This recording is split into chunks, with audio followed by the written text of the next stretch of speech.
السعرات الحرارية في سمبوسة أو سمبوسة بالجبنة، وطبعا سعراتها الحرارية عالية فما ناكلش منها كتير. المعلومات الغذائية في سمبوسة أو سمبوسك بالجبنة لل100 جرام: السعرات الحرارية 385 سعر حراري، بروتين 8.2 جرام، كربوهيدرات 24.1 جرام، دهون 28.7 جرام.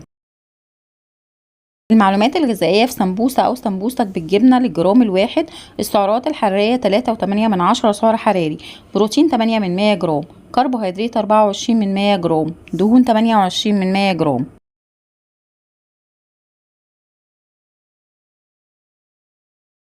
المعلومات الغذائية في سمبوسة أو سمبوسك بالجبنة الواحدة صغيرة بوزن 18 جرام زي ما شفنا في الفيديو السابق: السعرات الحرارية 69 سعر حراري، بروتين 1.5 جرام، كربوهيدرات 4.3 جرام، دهون 5.2 جرام.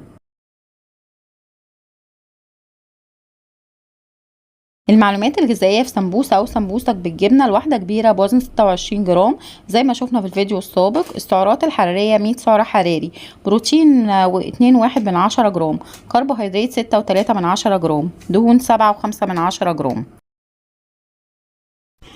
لو حد حابب يعرف سعرات لأي أطعمة ياريت يكتب لي في التعليقات.